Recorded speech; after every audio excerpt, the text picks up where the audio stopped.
ஆரம்பத்திலே சுன்னா என்ன? துஆவுல் இஸ்திஃப்தாஹ், ஆரம்ப பிரார்த்தனையை ஓதுவது சுன்னா. இரண்டாவது, மணிக்கட்டு, இந்த கைகளை மணிக்கட்டின் மீது வைத்து அதை நெஞ்சின் மீது வைப்பது, அல்லது திராய் முழங்கையின் மீது வைப்பது, அல்லது அதை மணிக்கட்டை பிடித்துக் கொள்வது. இந்த மூன்றும் அல்லாஹ்வுடைய தூதர் ஸல்லல்லாஹு அலைஹி வஸல்லம் அவர்களுடைய சுன்னா. இரண்டாவது சுன்னா. மூன்றாவது சுன்னா முதுகையும். இரண்டாவது சுன்னா. மூன்றாவது சுன்னா விரல்கள் அனைத்தையும் ஒன்று சேர்த்து நேராக வைத்து தக்பீரை கூறுவது. எதுவரை உயர்த்தலாம்? காதின் சோனின் வரை அல்லது தோல் புஜத்தின் வரை. எதிலெல்லாம்? ஆரம்ப தக்பீரில், முதல் தக்பீரில், ருக்கூ செல்லும் பொழுது, ருக்கூயிலிருந்து எழுந்திருக்கும் பொழுது, இரண்டாவது தஹியாத்திலிருந்து எழுந்திருக்கும் பொழுது, எல்லா நிலைகளிலும் கைகளை உயர்த்துதல் தான் அல்லாஹ்வுடைய தூதர் ஸல்லல்லாஹு அலைஹி வஸல்லம் அவர்களுடைய சுன்னா. நான் கூறிய இந்த நிலைகளில் எல்லாம்.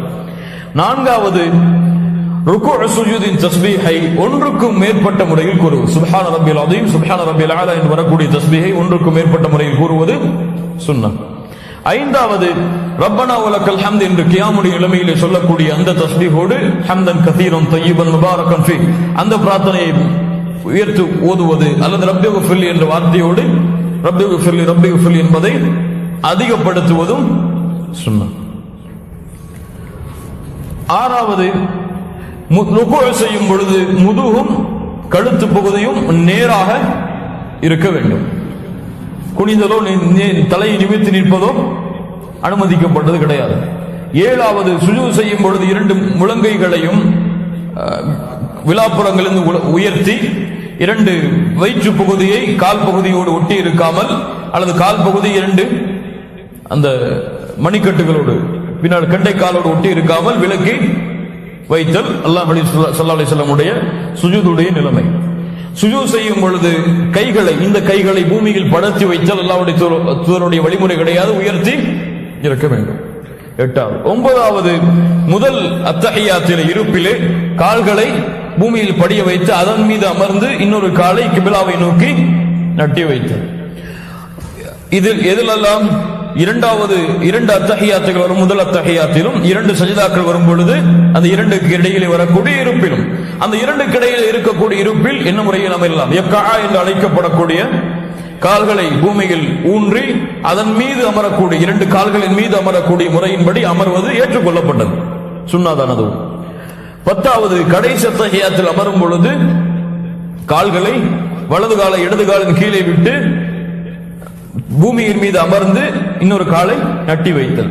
இது கடைசி அத்தஹியாத்து. 11வது, கைகளை அசைத்தலோ அல்லது நீட்டி வைத்தலோ அல்லாஹ்வுடைய ஸல்லல்லாஹு அலைஹி வஸல்லம் சுன்னா ஆரம்பத்திலிருந்து இறுதி வரை என்ன விரலித்தான்? ஆட்காட்டி விரலை மட்டுமே.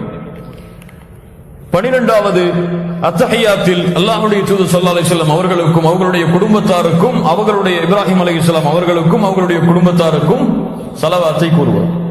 13வது கடைசி அத்தஹியாத்தில் துஆக்களை ஓதுவது, அந்த அத்தஹியா ஸலவாத்திற்கு பிறகு வரக்கூடிய துஆக்களை ஓதுவது. 14வது ஃபஜ்ருடைய தொழுகை, ஜும்ஆவுடைய தொழுகை, ஈதைன் பெருநாளுடைய தொழுகை, மலை தொழுகை, இஷாவுடைய மகரிப் இஷா அதில் முதல் 2 ரக்காத்துகள் அனைத்திலும் சத்தமிட்டு குர்ஆனை ஓதுவது. அடுத்து துஹர், அஸர் அல்லது இஷாவுடைய 2 ரக்காத், மகரிபுடைய 3வது ரக்காத், அஸருடைய எல்லா இருப்பிலும் இதிலெல்லாம் மௌனமாக குர்ஆனை ஓதுவது சுன்னத். 16வது சூரத்துல் ஃபாத்திஹாவை தவிர மற்ற சூறாக்களை அதிகப்படுத்துவது. இந்த 16 சுன்னாக்களை தான் சுன்னு ஸலாஹுடைய பாடத்திலே ஷேக் அவர்கள் கொண்டு வருகிறார்கள். இப்ப இதுவரை வாஜிபாத்து ஸலா, எதுவெல்லாம் தொழுகை, ஷுரூத்து ஸலா, எது இருந்தால் தொழுகை ஏற்றுக்கொள்ளப்படும், வாஜிபாத்து ஸலா, அர்கானு ஸலா, சுன்னு ஸலா.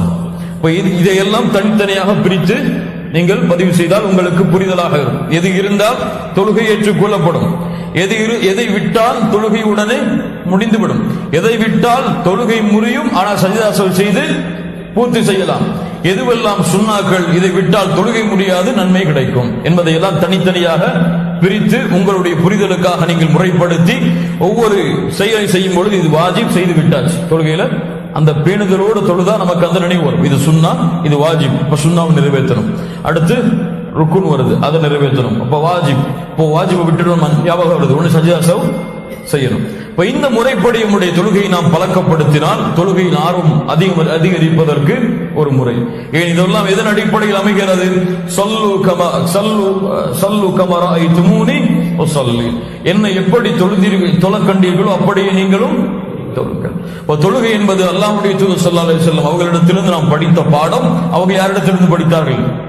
ஜிப்ரீல் அலைஹிஸ்ஸலாம் அவர்களிடத்திலிருந்து படித்தார்கள். நாம் அல்லாஹ்வுடைய தூதரிடத்திலிருந்து சஹாபாக்கள் படித்தார்கள்.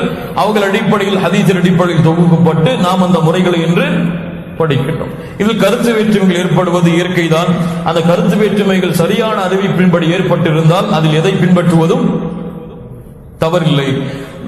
பலகீனமான அறிவிப்பு, ஆதாரப்பூர்வமான அறிவிப்பு, அதன் அடிப்படையில் கருத்து வேற்றுமை ஏற்பட்டிருந்தால் ஆதாரப்பூர்வமான அறிவிப்பை கொண்டு செயல்படுவது